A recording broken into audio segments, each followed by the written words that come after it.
আসসালামু আলাইকুম। বাংলাদেশ বেতার রাজশাহী স্থানীয় সংবাদ পড়ছি মাসুম আখতারুজ্জামান অনিক। অচলাবস্থা কাটিয়ে পুনরুদ্যমে স্বাভাবিক কার্যক্রমে ফিরেছে রাজশাহী সিটি কর্পোরেশন। দাপ্তরিক কাজ না করেই মাসের পর মাস বেতন নেওয়া ১৫০-র বেশি কর্মচারীকে বাদ দেওয়া হয়েছে। পাশাপাশি আয় বাড়াতে নানা উদ্যোগ নিয়েছে কর্তৃপক্ষ। এ নিয়ে শুনুন আমাদের জেলা সংবাদদাতার একটি প্রতিবেদন। নগর ভবনকে দলীয় নেতাকর্মীদের পুনর্বাসন কেন্দ্রে পরিণত করেছিলেন আওয়ামী লীগের প্রেসিডিয়াম সদস্য ও তৎকালীন city mayor AHM Khairuzzaman Liton.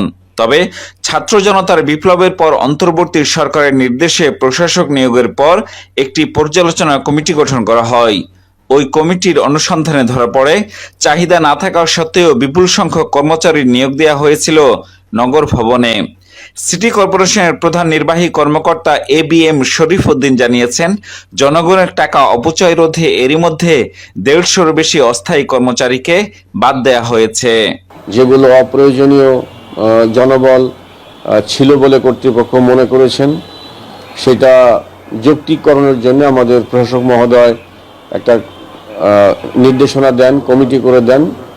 সে আলোকে এগুলো আমি তদারকি করি এবং আমরা ইতিমধ্যে প্রায় ১৫০ শতাধিক আপনার লোকবলকে আমরা বাদ দিয়েছি। যাদের বিরুদ্ধে সুনির্দিষ্ট অভিযোগ রয়েছে তাদের বিষয়ে বিভাগীয় ব্যবস্থা গ্রহণের উদ্যোগ নেওয়া হয়েছে। তাদের বিরুদ্ধে অভিযোগগুলো হচ্ছে যে তারা দাপ্তরিক কাজ ব্যতীত অদাপ্তরিক কাজের সাথে সংশ্লিষ্ট ছিলেন।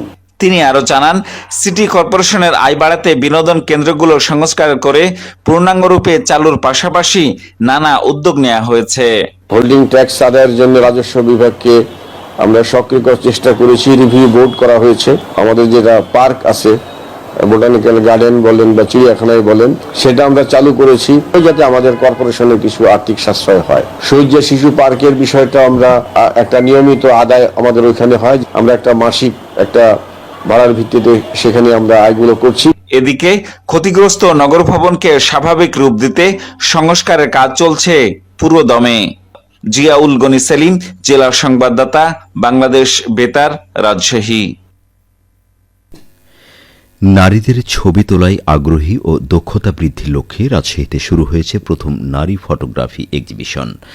নগরীর ভদ্রাই ফোরসাইট স্কুল প্রাঙ্গণে আজ থেকে 2 দিনব্যাপী নারী ফটোগ্রাফি এক্সিবিশন আয়োজন করে লিসেনিং ওয়ার্ডস নামের একটি নারী উন্নয়ন প্রতিষ্ঠান।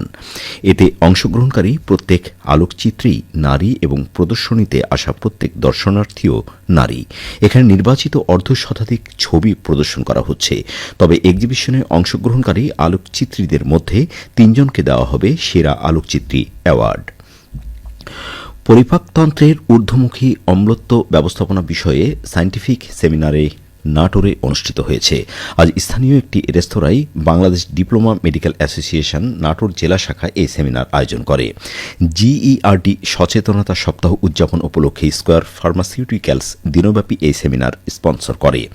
সেমিনারে মূল প্রবন্ধ উপস্থাপন করেন স্কয়ার ফার্মাসিউটিক্যালসের সিনিয়র ম্যানেজার ডা ASM শওকত আলী। তিনি বলেন, মুখ ও খাদ্য নালীর সংযোগস্থল ইসোফেগাসে পাকস্থলীর খাদ্যবস্তু ফিরে আসলে GERD সৃষ্টি হয়।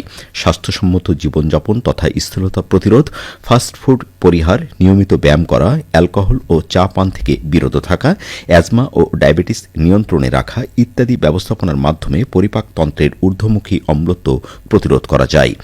BDMA নাটোর জেলা শাখার সভাপতি ডা মোহাম্মদ মীর মোশাররফ হোসেন সেমিনারে সভাপতিত্ব করেন। রাজশাহী সুগার মিলে আগামী 29 নভেম্বর থেকে আখ মাড়াই কার্যক্রম শুরু হবে। এ লক্ষ্যে ইতিমধ্যেই সকল প্রস্তুতি সম্পন্ন হয়েছে। গত বছরের তুলনায় এবার চিনি উৎপাদন বাড়বে বলে আশা করা হচ্ছে।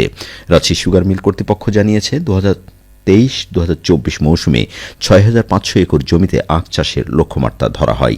এতে চলতি বছর মিলে আখ মাড়াইয়ের লক্ষ্যমাত্রা নির্ধারণ করা হয়েছে 55,000 টন, আর গত বছর আখ মাড়াই করা হয়েছে 42,962 টন। চলতি বছর প্রায় 7,000 টন বেশি আখ মাড়াই করা হবে। এতে 2024-2025 আখ মাড়াই মৌসুমে চিনি উৎপাদনের লক্ষ্যমাত্রা ধরা হয়েছে 4,000 টন। রাজশাহী সুগার মিলের ব্যবস্থাপনা পরিচালক হুমায়ুন কবির জানান, আখ মাড়াই উপলক্ষে গত 15 October boiler firing, water trial, মেরামতি ও রক্ষণাবেক্ষণ বিষয়ে সভা অনুষ্ঠিত হয়। এর মধ্যে 8 নভেম্বর বয়লার স্লো ফায়ারিং করা হয়। এর আগে চূড়ান্ত প্রস্তুতি হিসাবে আগামী 24 ও 25 নভেম্বর ওয়াটার ট্রায়াল করা হবে। সবশেষে আবহাওয়া।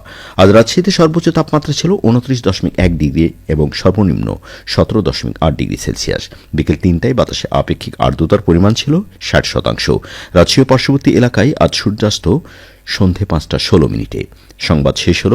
আমাদের পরবর্তী স্থানীয় সংবাদ সন্ধে 7টায়।